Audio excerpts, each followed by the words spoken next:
यो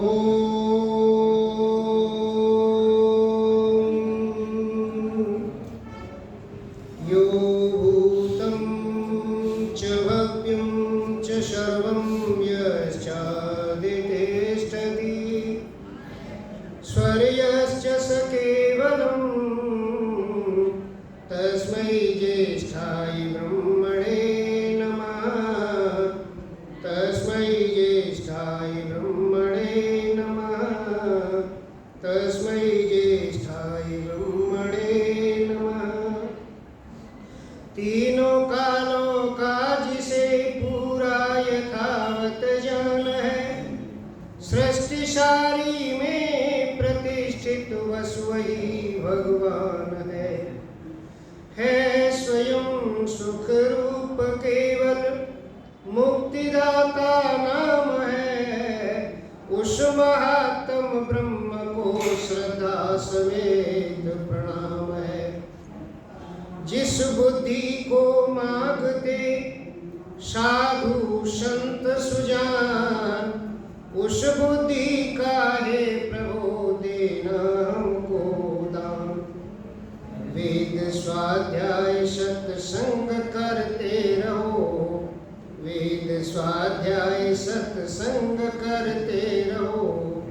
एक दिन प्राप्त सद्ज्ञान हो जाएगा। वेद स्वाध्याय सत्संग करते रहो, एक दिन प्राप्त सद्ज्ञान हो जाएगा। शांति होगी परम भ्रांति मिट जाएगी। शांति होगी परम भ्रांति मिट जाएगी। पाप तापों का अवसान हो जाएगा। वेद स्वाध्याय सत्संग करते रहो, एक दिन प्राप्त सद्ज्ञान हो जाएगा। अपनी समाज के समस्त पदाधिकारी वृंद, अत्यंत श्रद्धा की भाजन वंदनीय मातृशक्ति, आर्य धर्म प्रेमी सज्जनों, ईश्वर की महान कृपा है जिसकी कृपा से हम कुछ देर बैठ करके कुछ धार्मिक चर्चा करते हैं और सुनते हैं।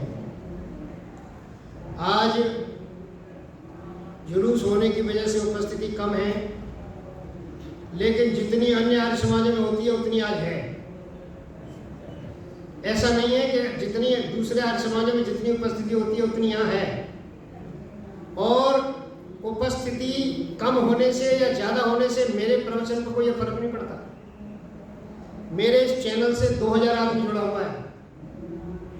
2000 आदमी सुनता है मेरे प्रवचन को। ये आज जो प्रवचन रिकॉर्ड हो रहा है 2000 सुनेगा कम से कम। दूसरा ये है कि जब मैं आर्य संदेश टीवी पे जब अपने प्रवचन रिकॉर्ड कराया करता था तो वहाँ तो कोई बीच में होता ही नहीं था, केवल एक कैमरा होता था और कोई नहीं होता। बिल्कुल ऐसा शांत कमरा है वो कि उसमें एक फोटोग्राफर होता है और एक कैमरा होता है बस। और वहाँ जाके सारे रिकॉर्ड, और वो रिकॉर्ड वाला ये कह जाता था कि बाबूजी आज तो आपने ऐसा बोला है कि बड़ा लोगों में तारीफ होगी। मैंने कहा भाई तुम्हें बढ़िया लगा है? बोले बहुत बढ़िया लगा है। तो उपस्थिति कम होने की वजह से मैं थोड़ा सा गंभीर विषय नहीं रखूँगा। गंभीर विषय अगली बार रख लूँगा। फिर थोड़ा ऐतिहासिक विषय रखता हूँ। जैसे हमारे रमेश जी कह रहे थे कि आज जो है जलियांवाला बाग कांड हुआ था, उस दिन का आज दिन है वो। तो थोड़ा महर्षि दयानंद के संबंध में चर्चा कर लेता हूँ। हम सबका बड़ा भाग्य है कि हमारे समय में महर्षि की 200वीं जन्मशती पड़ रही है और 2 साल से लगातार मनाई जा रही है। और आर्य समाज का 150वां स्थापना वर्ष है। तो ऋषि को याद कर लेते हैं। फिर ऐसे समय में ऋषि को याद करना बड़ा आवश्यक है। ऋषि ने जो संसार में उथल पुथल मचाई है,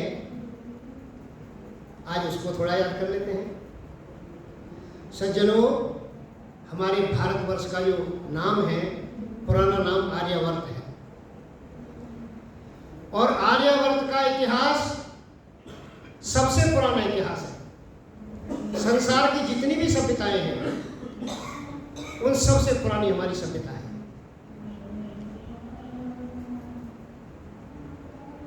ज्योतिष के जो जानकार हैं वो ये कहते हैं कि 1,97,00,00,000 वर्ष कुछ वर्ष हो गए हमारी सृष्टि को बने हुए।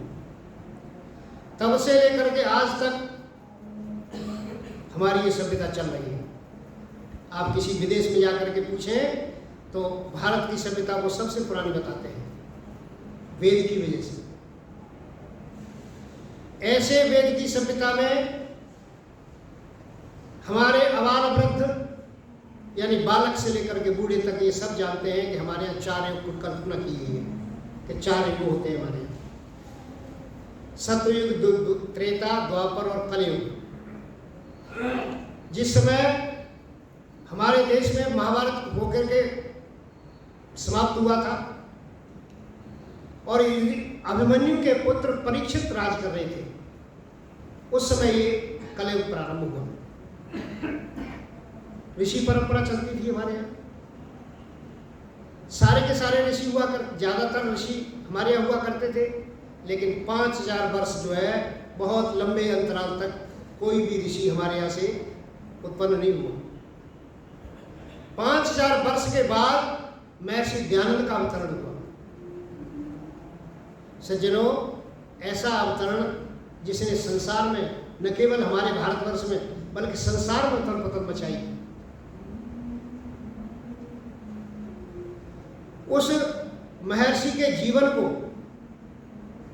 जिन लोगों ने उतारा है, क्योंकि महर्षि का जीवन सामान्य जीवन नहीं है, उनका जीवन ऐसा है। हम लोग ये कल्पना किया करते हैं कि जीवन तो वही जब से प्रारंभ होता है, जब से व्यक्ति जन्म लेता है, लेकिन एक बड़ी विडंबना रही कि उनका जीवन जब से प्रारंभ हुआ जब गुरु वीर्यानंद के यहाँ उपस्थित होते हैं, उसके बाद उनका जीवन सार्वजनिक हुआ है। उससे पहले जितना भी उनका जीवन है वो एकाकी जीवन है, बड़ी मुश्किल से हमारे विद्वानों को मिला है। उसके लिए जिंदगी लगाई है लोगों ने, सारी उम्र लगाने के बाद सारा पैसा लगाया अपना, तब जाकर के उनको मिल सका है। लेकिन सार्वजनिक जीवन उनका जो है, महर्षि दयानंद का सार्वजनिक जीवन प्रारंभ होता है गुरु वीर्यानंद आपके पास आने के बाद। गुरु वीर्यानंद के आने, जब ऋषि का प्राणांत हो गया, सारे देश में उथल पुथल मचाने के बाद जब प्राणांत हुआ ऋषि का, तो सबसे पहले स्वामी श्रद्धानंद के दिमाग में ये बात आई कि भाई महर्षि का इतिहास लिखा जाए। जिस महर्षि ने इतना बड़ा उथल पुथल मचाई है संसार में, उसका इतिहास होना चाहिए। उसका इतिहास नहीं।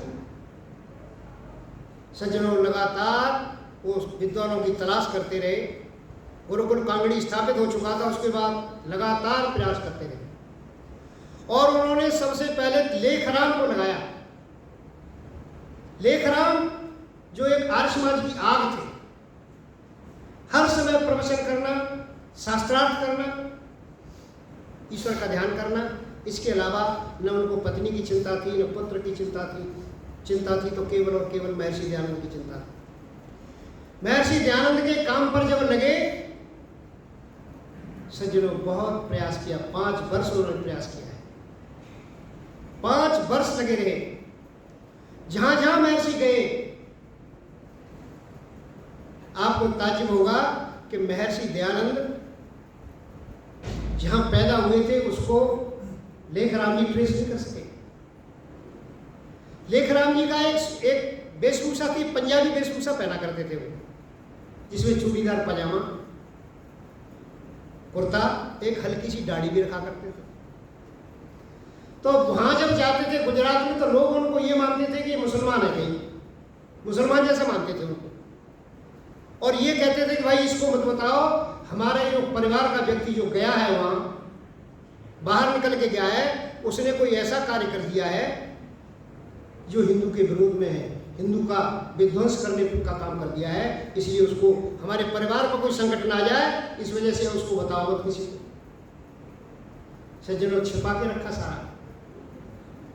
सारा कुछ छिपा के रखा, बताया नहीं उनको। 4 बार वो गए, इतनी आराम से सुविधा नहीं उपलब्ध होती थी यहाँ, जितनी आज द्रुत गति से गाड़ियाँ चलती हैं। पहले छुप छुप वाली गाड़ियाँ हुआ करती थी, और अजमेर से लेकर लाहौर तक 3-3 दिन लग जाते थे लोगों को चलने में। इतना बड़ा कार्य करना और लगातार उस काम में चल रहे हैं। जहाँ कतरन मिलती है वहाँ कतरन ले लेते हैं, जहाँ अखबारों की। उनके जीवन में दो विशेष आयाम मिलते हैं हमें। महर्षि दयानंद के जीवन में दो विशेष आयाम हैं, जिनकी वजह से उनका जो है ये हमारा जीवन चरित्र सार्थक हो सका, नहीं तो होता नहीं। सबसे पहला कब? जब अमेरिका से एक विद्वान कर्नल एलकॉट आए थे और मैडम विलब्रेट्स, मेरठ में उनकी मुलाकात हुई। वो मेरठ में थियोसोफिकल सोसाइटी को स्थापित करना चाहते थे। एक अमेरिकन कोई फर्म थी, एक संप्रदाय था, उसको यहाँ संस्थापित करना चाहते थे। महर्षि से उनकी मुलाकात होती है और मुलाकात को अपने प्रचार को भूल गए और महर्षि के प्रचार में पड़ गए वो। लेकिन अंग्रेज हैं, बाहर के लोग अपने लक्ष्य को छोड़ते नहीं। वो अपने लक्ष्य में भी लगा रहा और महर्षि दयानंद से भी मिला रहा। जब महर्षि दयानंद को ये पता चला तो उनसे अलग तो हुए, लेकिन काफी समय तक महर्षि दयानंद को सुनते रहे। मेरठ में उनका प्रवचन हुआ करता था।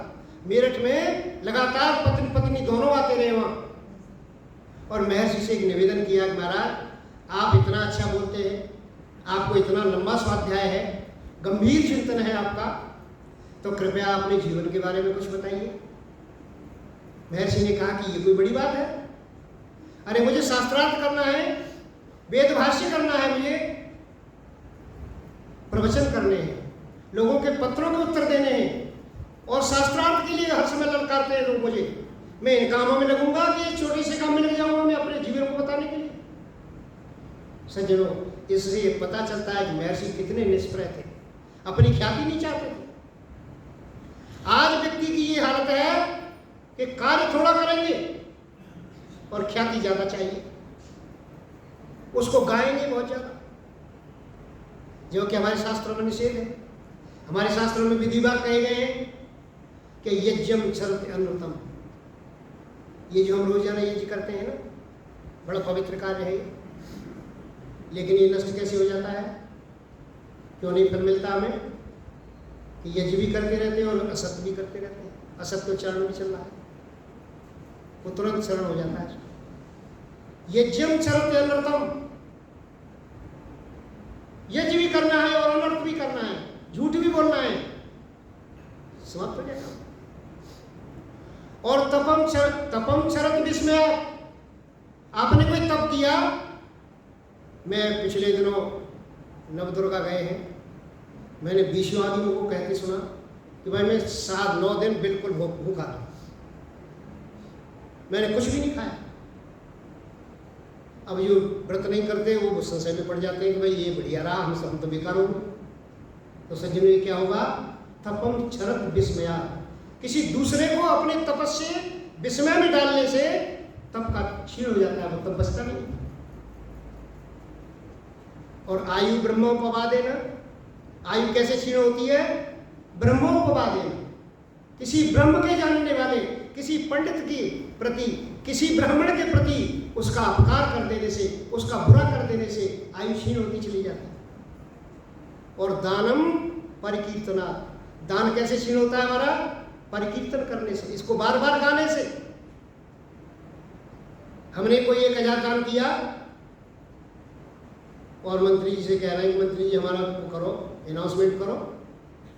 100 आदमियों ने सुन लिया, आपने 1,00,000 दान किया और 1 लाख की प्रसिद्धि ले ली, 99,000 के घाटे में चले गए। दान तो आपने 1,000 किया था, लेकिन 99,000 के घाटे में चले गए, हमें पता ही नहीं चलता है। दानम परिकीर्तना, दान जो है वो परिकीर्तन से समाप्त हो जाता है। इसलिए कभी भी महर्षि ये नहीं चाहते थे कि मेरा कभी परिकीर्तन हो, लेकिन जब वो लगे रहे, पति पत्नी दोनों लगे रहे कि महाराज आपका हम जरूर चाहते हैं, हम अपनी थियोसोफिस्ट जो पत्रिका है उसमें उसको छापना चाहते हैं। तो उसमें समय मान करके महर्षि ने 5-5 पेज के 3 ट्रैक बना करके दिए उनको, और वो जो फिर उन्होंने इंग्लिश में करवाया और इंग्लिश में करवा करके उसको थियोसोफिस्ट पत्रिका जो निकलती थी उनकी उसमें छापा। जो इन विद्वानों ने, जो उनके जन्म तिथि को खोज कर रहे थे, जो जन्म चरित्र की खोज कर रहे थे, उन विद्वानों को पत्र मिले। एक ये आधार है उनका, जिससे महर्षि दयानंद के जीवन को ट्रेस कर सके। एक दूसरा आधार और है, जिस समय 1875 में महर्षि ने बॉम्बे में काकड़वाड़ी आर्य समाज की स्थापना की, तो सज्जनों महर्षि के प्रवचनों से प्रभावित होकर के वहां के जो मुख्य न्यायाधीश थे पूना के, महादेव रानाडे, गोविंद रानाडे, उन्होंने कहा कि महाराज आपके मैं प्रवचन की व्यवस्था यही करता हूं, अपने पूना में आप प्रवचन करिए। सज्जनों उनकी मुख्य न्यायाधीश ने उनके प्रवचनों की व्यवस्था की। उस प्रवचनों में दसियों हजार आदमी आया करता था, जिसमें सारे के सारे डॉक्टर, सारे के सारे इंजीनियर, सारे के सारे वकील और सारे के सारे जज, यहाँ तक कि बॉम्बे तक के जज वहाँ सुनने के लिए जाया करते थे, और सारे के सारे आईपीएस और आईएएस ऑफिसर आया करते थे। वायसराय आया करता था सुनने के लिए। इतना बड़ा प्रोग्राम हुआ, 50 दिन चला उनका ये प्रोग्राम। जब 35 दिन पूरे हो गए तो गोविंद रानाडे सोचने लगे कि हम जो रोजाना सुनते हैं इतना आनंद आता है और शाम को भूल जाते हैं, ये तो बेकार हो जाएगा मामला, ये सारे प्रवचन बेकार हो जाएंगे। उन्होंने एक व्यवस्था की, वहाँ के जो माध्यमिक शिक्षा, एक कॉलेज के माध्यमिक स्कूल के एक प्रिंसिपल थे आगासी। इस समय जैसे अब टेपों की व्यवस्था है, लगातार हम टेप कर लेते हैं, बहुत से विद्वानों का टेप चला रहा है, यदि उस जमाने में होते तो महर्षि दयानंद को मरने ही ना देते हम, लेकिन टेप की व्यवस्था नहीं की जाती। उन्होंने शॉर्ट हैंड में उनको लिखना शुरू किया। 36वें प्रवचन से उनको शॉर्ट हैंड में लिखना शुरू किया आगासे ने। उनका एक शिष्य भी था उनके साथ जो उनसे पढ़ता था। लगातार उनको टेप करते रहे, और टेप करके जब 50वां प्रवचन आया, जब अंतिम प्रवचन आया, महर्षि का ये विचार हुआ कि अब मैंने यहाँ से चलना है, कल मैं यहाँ से चला जाऊँगा, ये मेरा अंतिम प्रवचन है। तो वहाँ के जो मुख्य न्यायाधीश थे उन्हें एक निवेदन किया उनसे कि महाराज आपने प्रवचन दिए, लेकिन आपके जन्म के बारे में बड़ा प्रवाद है। लोग यूँ कहते हैं कि कैसे माने कि ये ब्राह्मण है, हमारे हिंदू के खिलाफ हो जाते हैं कभी कभी। तो ये हम कैसे माने कि ये जो कहीं ईसाइयों के मिशनरी तो नहीं चला रहे, कई मुसलमानों के मिशनरी में तो नहीं शामिल है, हम इनका परिचय तो नहीं कम से कम, ये कहाँ के हैं, कैसे हैं। उन्होंने कहा कि कोई माने ना माने मुझे क्या लेना देना, मैं तो अपने गुरु की आज्ञा का पालन कर रहा हूँ।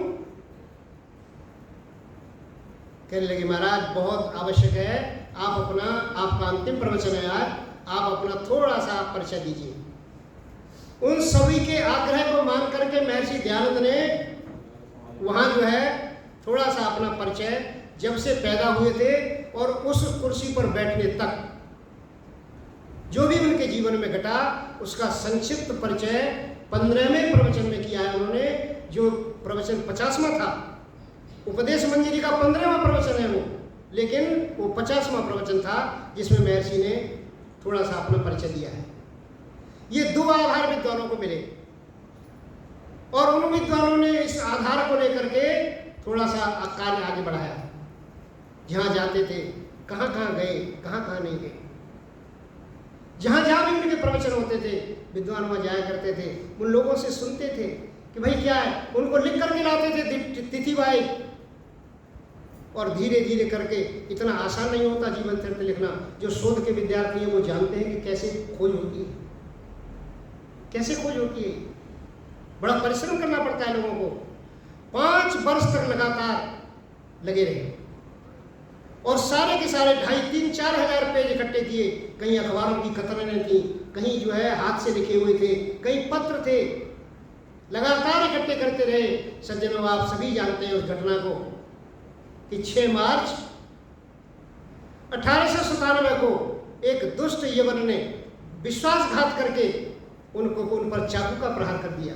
जैसे ही वो लिखने लगे, पूरा नहीं लिख पाए थे, थोड़ा सा लिख पाए थे, प्राकथन लिखा उन्होंने, 1-2 अध्याय लिखा, और उसके बाद उनको चाकू मार दिया गया।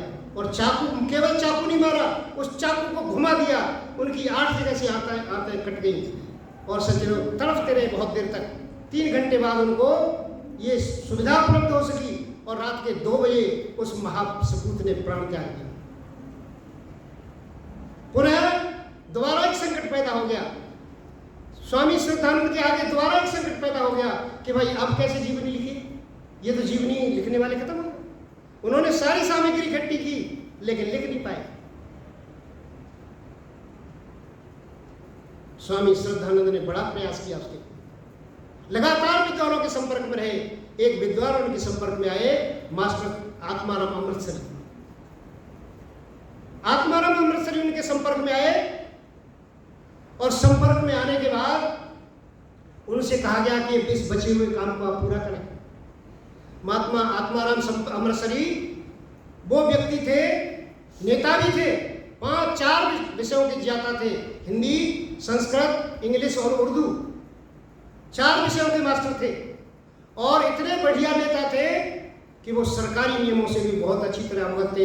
इन सरकारी योग्यता को देख करके राजा बड़ौदा नरेश ने उनको अपना दीवान लगाया हुआ था। और आपको एक घटना बताऊं कि जिस समय बाबा भीमराव अम्बेडकर जो एक दलित वर्ग में पैदा हुए थे, उस दलित वर्ग में बहुत प्रतिभावान बच्चा जो विदेश में जाना चाहता था लेकिन पैसा नहीं था, मास्टर आत्माराम अमृतसरी के अनुरोध पर राजा बड़ौदा नरेश ने उनकी छात्रवृत्ति का इंतजाम किया और वो विदेश जा सके। वो आत्माराम अमृतसरी थे जिन्होंने बाकी काम को पूरा किया है, पूरा नहीं कर सके थे वो। और फिर उन्होंने उर्दू में सारा का सारा जीवन चरित्र उनका उर्दू में लिखा है। और उर्दू में कितने दिन रहा? 100 वर्ष रहा, पूरा 100 वर्ष। 100 वर्ष तक उनका जो जीवन चरित्र है वो उर्दू में रहा है, जो मास्टर आत्माराम अमृतसरी ने लिखा है। लेकिन जब 1975 में आर्य समाज की शताब्दी मनाई गई, उस शताब्दी के अवसर पर जो हमारे आर्य प्रतिनिधि सभा के प्रधान डॉक्टर जी धर्मपाल जी जो हैं, इनके पिताजी थे दीपचंद आर्य। उन दीपचंद आर्य ने उनके सारे जीवन चरित्र को मास्टर जो कवि रत्न रघुनंदन सिंह अमृतसरी और रघुनंदन सिंह जो है उनको उनके द्वारा कोई बात नहीं।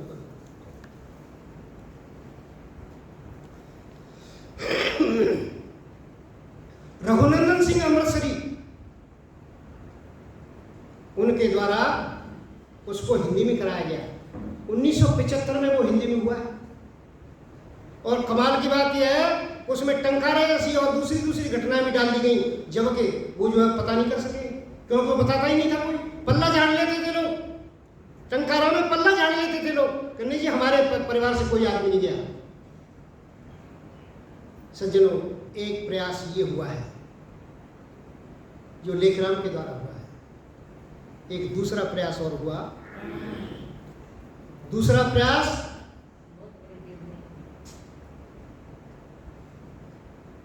हमारे यहाँ कैलकटा में हुआ है, वेस्ट बंगाल में, देवेंद्रनाथ मुखोपाध्याय के द्वारा। देवेंद्रनाथ मुखोपाध्याय ब्रह्म समाज के सदस्य थे। राजा राममोहन राय ब्रह्म समाज को स्थापित कर सकते थे। 1824 महर्षि की जन्म शताब्दी है और 1828 में ब्रह्म समाज की स्थापना हो चुकी थी। ये स्थापना कैसे हुई? राजा राममोहन राय, राजा जो है उनकी उपाधि थी, आप ये समझें कि वो क्षत्रिय थे, क्षत्रिय नहीं थे, ब्राह्मण कुल में उत्पन्न हुए थे। उनके परिवार ने उनको काशी में भेजा पढ़ने के लिए और काशी में वेदांत और तमाम दर्शनों के शास्त्र और सारे के सारे उपनिषद उन्होंने पढ़े। और पढ़ने के बाद उन्होंने ये निष्कर्ष निकाला कि हे हिंदू जाति क्या कर रही है, ये मूर्ति पूजा की तरफ चल उठी है। और उस समय मूर्ति पूजा का खंडन करना समझो ऐसे समझा जाता था जैसे आज समझा जाता है कि ये तो हिंदू का विरोधी है, हिंदू का विरोधी समझा जाता। लेकिन राजा राममोहन राय ने कहा क्या कितनी कुरीति, कितने देश गुलाम हो गया इस झंझट से, इस मूर्ति पूजा से देश गुलाम हो गया, लोगों का असर नहीं। उन्होंने ब्रह्म समाज की, ब्रह्म की पूजा कैसे होनी चाहिए, इस ब्रह्म समाज की स्थापना उन्होंने की। और उनके जो देवेंद्रनाथ टैगोर जो रविंद्रनाथ ठाकुर के पिताजी थे, उन्होंने उसकी सारी व्यवस्था लिखी, सारा नियम और कानून लिखे उसके कि ऐसे ऐसे ये ब्रह्म समाज चलेगा। सज्जनों, उस ब्रह्म समाज के संपर्क में देवेंद्रनाथ मुखोपाध्याय भी आए और मुखोपाध्याय देव उसी में थे।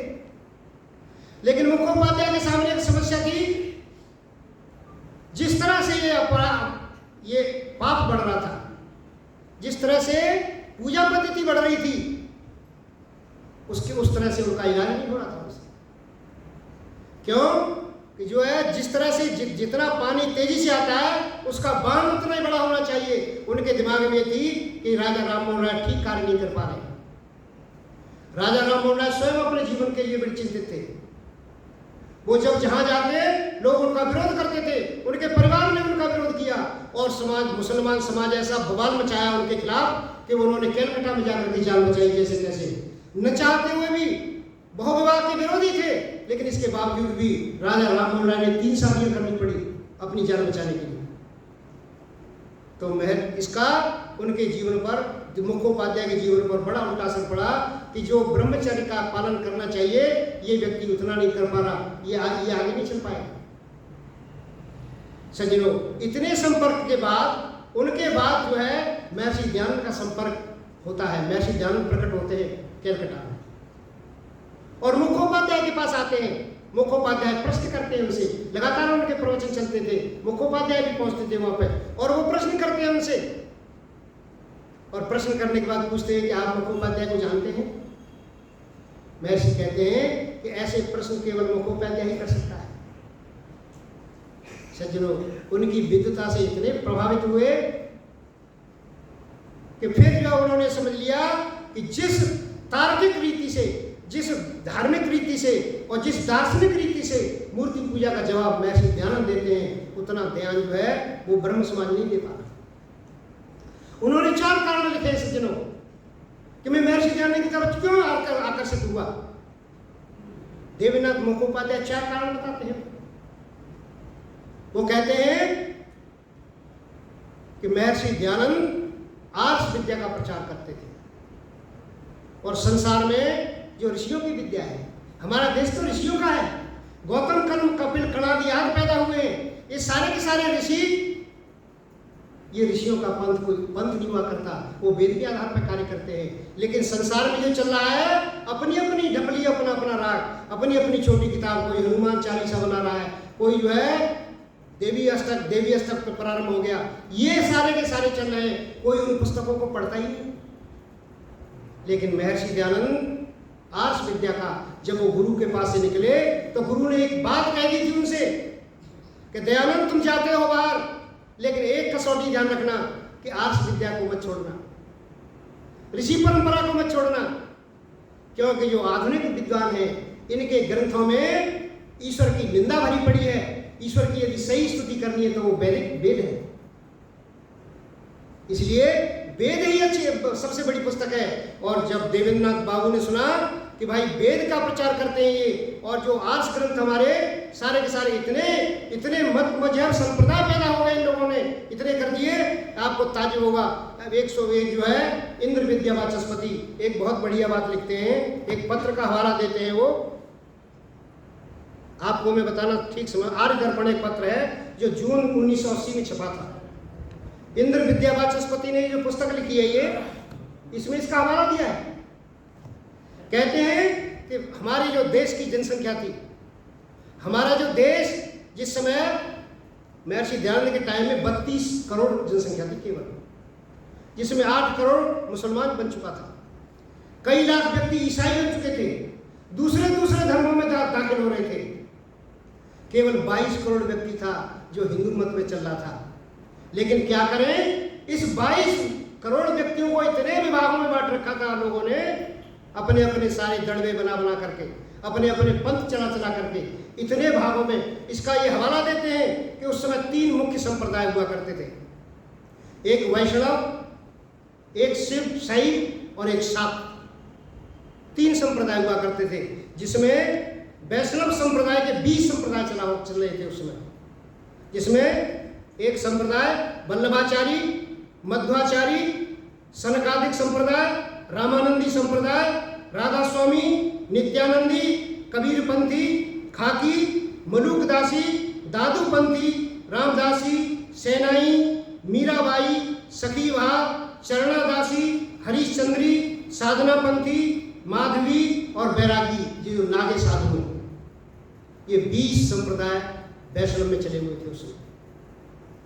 सज्जनों, शैव के 7 संप्रदाय चले हुए थे, सन्यासी दंडी, योगी, जंगम, ये जो महर्षि दयानंद के समय में ऊखी मठ का जो वर्णन आता है, ऊखी मठ का, ऊखी मठ में जंगम साधु हुआ करते थे। वहाँ जंगम संप्रदाय चल रहा था, ये शैव मत का। जंगम, ऊर्ध्वबाहु, गूदड़, रूखड़ और कड़ालिंगी, ये 7 संप्रदाय शैव में चलते थे, शाक्तों में चलते थे। दक्षिणाचारी, बामी, कामचर्य, करारी, अघोरी, गणपत्य, सौरपत्य, नानकपंथी, बाबा लालो, प्राणनाथी, साध, संतनामी, शिवनारायणी और शून्यवादी, इस तरह से 14 संप्रदाय इनके चला करते थे। इतने संप्रदायों में हिंदू जाति विभक्त हो चुकी थी, जो स्थिति आज भी है। आज भी वो स्थिति है। आज कोई भी दूसरे, आज जो है सिख अपने को हिंदू नहीं मानता, आर्य समाज अपने को हिंदू नहीं मानता। आपको ये तो मैं उनके नाम ले रहा हूं जो कोर्ट में लिख के दे चुके हैं कि हम हिंदू नहीं है। सज्जनों, इतने मतों में विभक्त था हिंदू जाति। महर्षि दयानंद का सबसे बड़ा प्रभाव उस देवेंद्रनाथ मुखोपाध्याय पे पड़ा कि केवल और केवल ये आर्ष विद्या की बात करते हैं। संसार में जो विद्या लुप्त हो चुकी है उसके पढ़ने वाला कोई नहीं है। विद्या के ग्रंथ मौजूद हैं लेकिन पढ़ता नहीं कोई उनको, इसलिए उन्होंने सबसे पहले इस बात से उनको आकृष्ट किया अपनी तरफ। दूसरा उन्होंने लिखा है कि मूर्ति पूजा। आज मूर्ति पूजा का विरोध करके लोग ये कहते हैं कि ये तो जो है हिंदू जाति ने जड़ में मट्ठा दे रहा है, ये तो, लेकिन ये बिल्कुल गलत बात है। ये तो बिल्कुल आधुनिक विचार है। मूर्ति पूजा का विचार बिल्कुल आधुनिक है। इस बात को तो वो जो कलकत्ता के जो स्वामी विवेकानंद थे वो भी इसको नकारते हैं, कहते मूर्ति पूजा हमारे संप्रदाय में थी। ये मूर्ति पूजा तो ये जो हमारे हिंदू धर्म में जो कुछ गड़बड़ियां आने लगी, यज्ञों में पशु बलि होने लगी, जातिवाद सर उठा रहा था और ब्राह्मणवाद चरम पर था, ऐसे समय में ये जो गौतम बुद्ध जो है इन्होंने खिलाफ आवाज उठाई थी इसकी कि ये ठीक नहीं है। लेकिन वो विवेकानंद जी लिखते हैं वो जो मौन हो जाया करते थे जब ईश्वर की चर्चा आती थी, तो अपने शिष्यों से कहते थे कि भाई जो है जितना तुम तपस्या करोगे उतना ईश्वर आपको फल दे देगा। लेकिन ईश्वर कैसा है, क्या नहीं है, इस पर मौन हो जाया करते थे। सज्जनों, उनके प्राणांत के बाद, उनके मरने के बाद उनके चेलों ने उनको ही ईश्वर मान लिया और उनकी मूर्तियां बना करके पूजने लग गए। आज जितने भी विहार बने हुए हैं संसार में लगातार, और सबसे पुरानी मूर्तियां आपको बौद्धों की मिलेंगी, उसको देख करके महावीर स्वामी के तीर्थंकरों ने भी अपनी मूर्तियां बना ली।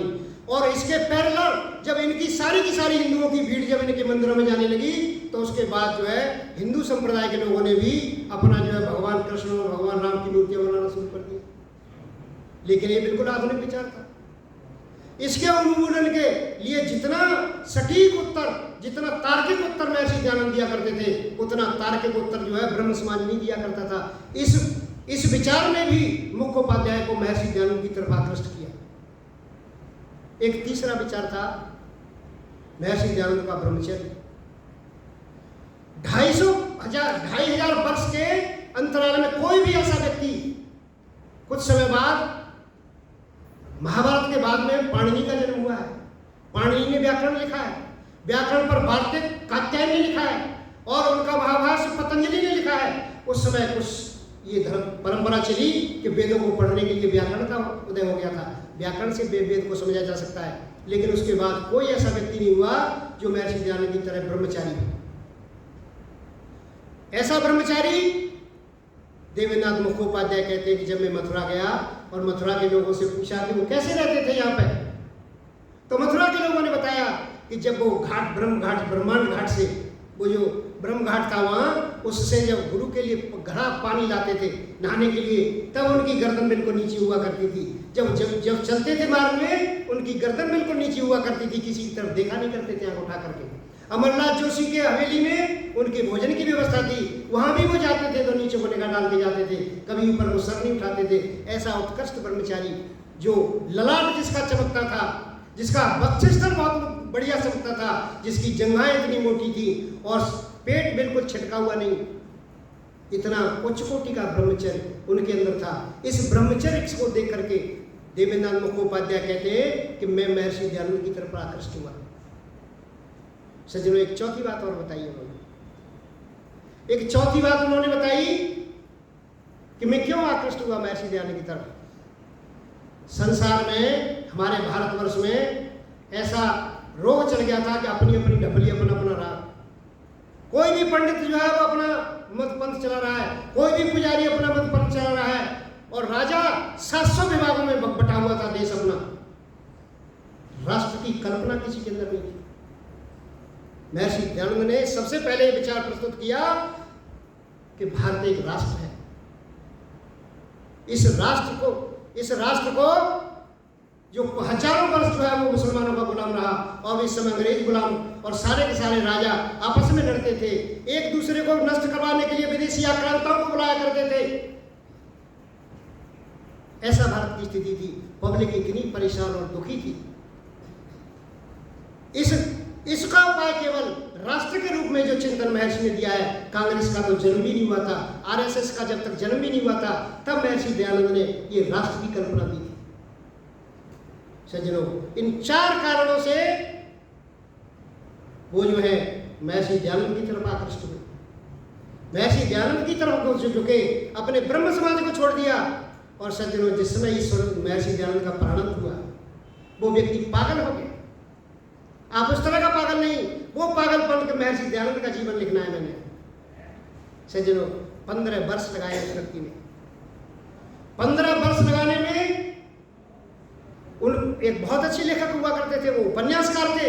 उनकी पुस्तकों से जो रॉयल्टी मिलती थी उनको, वो सारा का सारा अपनी उस खोज पर लगाया। उनके मित्र बहुत हुआ करते थे वहाँ। कैलकाटा के सारे मित्र उनको मदद किया करते थे पैसे की, वो मदद उन्होंने ली। और तीसरा ये भागलपुर का जो राजा था वो उनकी मदद किया करता था। इतने 3 उपादानों को लेकर के वो सारे के सारे भारतवर्ष में घूमे। इतना जबरदस्त खोज की। आप ताज्जुब करेंगे कि जो खोज जो है हमारे सबसे पहले लेखराम नहीं कर सके। 4 बार गए वो, 3 बार जो है वो समझाने में असमर्थ रहे। बहुत समझाते थे लेकिन परिवार मानता नहीं था उनका। महर्षि दयानंद का परिवार कोई भी पल्ला झाड़ लेते थे कि हम नहीं बताएंगे भाई, हमारे पास कोई नहीं गया हमारे यहाँ से। लेकिन जब चौथी बार गए तो उनको बताने में सफल हो गए। वो ये कहते थे कि हमारा जो है ये हिंदुओं का विरोधी हो गया है, हमारा जो पुरखा गया है यहाँ से। लेकिन चौथी बार वो सफल हुए। चौथी बार कहा कि महर्षि दयानंद ने न केवल भारत को बल्कि संसार को उद्वेलित कर दिया है। ऐसा तुम्हारा पुरखा पैदा हुआ है, उस पुरखा में तुम्हें गर्व होना चाहिए। सज्जनों, जब उनको मैं पता चला कि हमारा ऐसा पुरखा हुआ है, तब उनको कुछ गर्व की अनुभूति हुई। और तब जो है उन्होंने अपनी 5 पीढ़ियों का सारा विवरण उनको दिया। और न केवल 5 पीढ़ियों का विवरण दिया, बल्कि करसन तिवारी जो इनके पिता थे, उनकी सारी की सारी बहियां जो लिखा पढ़ी किया करते थे, वो कर्ज देते थे, कर्ज लेते थे, वापस लेते थे ऋण के रूप में। वो सारी की सारी उनको बहियां वो दिखाई। उन सारी बहियों का विवरण उन्होंने अपने जीवन चरित्र में दिया है। सज्जनों, लेकिन विधाता को कुछ और मंजूर है। सारी की सारी खोज कर ली, कहीं टैग है, कहीं कागज, कहीं जो है लिखा हाथ से लिखा हुआ है, तरतीब बाय तारीख बाय लिख सकते। और उसके बाद जो है कई पेपरों की कतरन है, कई पत्र हैं, वो सारा का सारा इकट्ठा करके और बनारस में हौज खास में एक धर्मशाला है, उसमें उनको कमरा दिया गया। किसी पौराणिक की धर्मशाला है वो, उसमें वो कमरा दिया गया उनको। और लगातार वो जब लिखने लगे, 4 अध्याय लिख चुके थे। लिखने के बाद एक दिन अचानक उनको पैरालाइज हो गया, लिख नहीं सके उसको पूरी को। अचानक पैरालाइज हो गया। सज्जनों, उनका कोई था तो सही, था नहीं कोई उनका, उनको चिकित्सा नहीं हो सकी उनकी। और 1 महीने के अंदर उनका प्राणांत हो गया वहीं। जब प्राणांत हुआ तो कोई मोहल्ले में रहा करता था, जो कलेक्ट्री में काम करता था, एक डिप्टी कलेक्टर थे ज्वाला प्रसाद। उनको जाकर के बताया कि साहब हमारे मोहल्ले में एक इतना बढ़िया लेखक है, महर्षि दयानंद का चेला है, और महर्षि दयानंद के जीवन चरित्र पर खोज कर रहा था। वो व्यक्ति आज समाप्त हो गया। ज्वाला प्रसाद कलेक्टर अपने सारे नामों लश्कर के साथ वहाँ आए और आने के बाद उनको सारी कहानी सारा जो है उनको बाहर निकाला, उनका दाह संस्कार किया और कमरे को सील किया। और जब वो मेरठ में आए तो मेरठ में उनके एक मित्र घासीराम रहा करते थे। घासीराम जो अजमेर डिग्री कॉलेज के प्रोफेसर थे और रिटायर होकर के मेरठ में रह रहे थे। उन 5 भाषाओं के ज्ञाता थे वो, हिंदी, संस्कृत, अंग्रेजी, उर्दू और बांग्ला, क्योंकि बांग्ला भाषा में भी टिप्पणी किया करते थे वो। तो बांग्ला भाषा का जब उनको पता चला कि बांग्ला भाषा ये जानते हैं, तो उनसे निवेदन किया कि ये जो अधूरा काम रह गया इसको आप पूरा करें। सज्जनों, घासीराम ने अपना बाकी समय जितना भी है, रिटायरमेंट के बाद का समय है, वो सारा का सारा महर्षि दयानंद के सारे पत्रों को, सारा जो कुछ लिख के लाए थे वो उनको तरतीब वाइज किया, सारा जो क्रम वाइज किया, उसको क्रम वाइज करने के बाद बड़ा समय लगाया और महर्षि दयानंद का जीवन चरित्र, आज जो मुखोपाध्याय के नाम से जो जीवन चरित्र है वो घासीराम का पूरा किया हुआ है। महर्षि वो नहीं कर पाए थे पूरा, घासीराम ने उसको पूरा किया है। और घासीराम इतने उच्च कोटि के विद्वान थे आर्य समाज के कि उन्होंने जो महर्षि दयानंद का ऋग्वेदांत भाष्य भूमि का जो गंभीर ग्रंथ है उसकी अंग्रेजी में टिप्पणी की है। उन्होंने सारा का सारा अंग्रेजी में रूपांतर किया है उसका, जिसे विदेशों में आज बड़ा फेमस हुआ है। और इतने बड़े विद्वान कि उत्तर प्रदेश प्रतिनिधि सभा ने उनके नाम से ही आज वहाँ जो लखनऊ में उनके नाम से पुस्तकालय खोला हुआ है। उनका जो प्रकाशन विभाग उन्हीं के नाम से है, घासीराम के नाम से है। उन्होंने जो है इस तरह का कार्य किया, बहुत उच्च कोटि का कार्य किया। सज्जनों, थोड़ा सा समय रह गया है, मैं एक बात और कह के अपनी चर्चा को विराम दूंगा। इस संबंध में केवल 2 व्यक्ति नहीं थे, और भी व्यक्तियों ने अपने जीवन लगाए हैं। आज उनको भी मैं श्रद्धा के हिसाब से देख रहा हूँ और सबका नाम आपके सामने उच्चारण कर रहा हूँ। सज्जनों, लेखराम और देवेंद्र के बाद लाहौर में स्वामी सत्यानंद, पीयूष बरसी, सत्यानंद जी जो है जिन्होंने दयानंद प्रकाश लिखा है, बड़ा खोजपूर्ण वो है। सत्यानंद जब बोलते थे तो अमृत वर्षा होती थी, इतना आनंद आता था लाहौर में। उनको पीयूष बरसी कहा करते थे, उन्होंने उसको सत्य लिखा है। उसके बाद उसका उर्दू रूपांतर हुआ, वहाँ एक डॉक्टर सुदर्शन रहा करते थे, उन सुदर्शन जी ने उनका उर्दू रूपांतर किया है दयानंद प्रकाश का। इसके बाद गोपाल राय शर्मा, चिम्मनलाल वैश्य, दीवान बहादुर हरविलास शारदा जिन्होंने अंग्रेजी में जीवन चरित्र लिखा होगा, लाहौर में दुर्गादास, छज्जू सिंह, अर्जुन सिंह। और सज्जनों, उसके बाद भगवत दत्त, आपने भगवत दत्त को भी सुना होगा, जो रेवली गुरुकुल के जो संस्थापक रहे हैं। भगवत दत्त जी बहुत उच्च कोटि के विद्वान थे। उन्होंने महर्षि के पत्रों को इकट्ठा किया है। ये बहुत बड़ा गुरु कार्य है कि जो पत्र महर्षि दयानंद पे आते थे वो तो अजमेर मिल जाएंगे, लेकिन जो महर्षि भेजते थे दूसरों को वो कहाँ मिलते? सारे संसार में घूम घूम करके, न केवल संसार। आपको ताज्जुब होगा कि एक धीरेन्द्र ब्रह्मचारी, एक धीरेन्द्र नाम का एक शास्त्री, डॉक्टर धीरेन्द्र, जो पेरिस गए थे अपनी डिग्री लेने के लिए, उनसे उन्होंने कहा कि भाई तुम पेरिस जा रहे हो तो वहाँ महर्षि दयानंद श्याम कृष्ण वर्मा रहते हैं, उनके पास पत्र होंगे उनके। कुछ व्यक्ति ऐसे हुआ करते हैं जो अपने भाषण में पूरी बात नहीं कहते, कुछ व्यक्ति ऐसे हुआ करते हैं जो अपनी लेखनी में पूरी बात नहीं लिखा करते, वो अपने पत्रों में अपनी बात पूरी करते हैं। पत्रों में संस्कृत में स्वयं संस्कृत के श्लोक बनाया करते थे महर्षि, ऐसे पत्र उनको वहाँ से मिले, वो वहाँ से पेरिस से पत्र लाए। डॉक्टर भगवत दत्त ने बहुत बढ़िया काम किया। उसके बाद युधिष्ठिर मीमांसा हमारे समय में हमने देखा है उनको 1994 में एक वो थे हमारे, एक जगत राम थे। मैं गांधीनगर रहा करता था जब, तो वहाँ एक किताब घर के प्रकाशन के मालिक थे जगत राम जी, बुजुर्ग थे, मेरे से बड़ा स्नेह किया करते थे। मैं संस्कृत से एमए करके जब आया गांधीनगर में, नई शिक्षक सर्विस में आया था, तो उनके संपर्क में आया और वो मुझे छोड़ते ही नहीं थे कहीं भी। बोला आज तो मैं ऐसे धर्मात्मा के दर्शन कराऊंगा कि आप जिंदगी में कर नहीं सकोगे ऐसे। मुझे रेवड़ी लिवा के अपनी गाड़ी में बिठा कर, और वहाँ उन्होंने बालगढ़ में था पहले युधिष्ठिर मीमांसक के दर्शन कराए, पेट में पट्टी बंधी हुई है। और आज जो हम मीमांसा दर्शन जो पढ़ रहे हैं उसका भाष्य कर रहे थे, वो उस भाष्य को छोड़ दिया, कहने लगे मेरे गुरु शिष्य परंपरा का कोई भी व्यक्ति इसका भाष्य कर देगा, लेकिन ये जो पत्रों का काम है इसको हर एक नहीं कर पाएगा। सज्जनों, 4 भागों में उन्होंने पत्रों का संशोधन, परिवर्धन और टिप्पणी लेकर सारा का सारा काम निपटा गए। सारे काम को छोड़ करके वो संसार से विदा हो गए। और उनके जो उत्तराधिकारी थे स्वामी जो है विजयपाल जी, उन्होंने उस कार्य को पूरा किया है। सज्जनों, इस समय भी एक खतौली के मामराज उन्होंने बड़ा काम किया पत्थरों के ऊपर। भवानीलाल भारती, राजेंद्र जिज्ञासु जो आज भी हैं, बड़ा अच्छा कार्य कर रहे हैं सज्जनों। एक प्रोफेसर दयाल भाई, उनका नाम लेना मैं नहीं भूलूंगा। दयाल भाई जो है, जो प्रोफेसर थे जामनगर आयुर्वेदिक विश्वविद्यालय के, उन्होंने बड़ा काम किया। जो टंकारा में पैदा हुए थे, महर्षि के ऊपर बहुत काम किया उन्होंने। मैं उन सभी को नतमस्तक होकर के, उनको श्रद्धासुमन अर्पित करके, मैं एक बात कह करके अपनी वाणी को विराम दूंगा।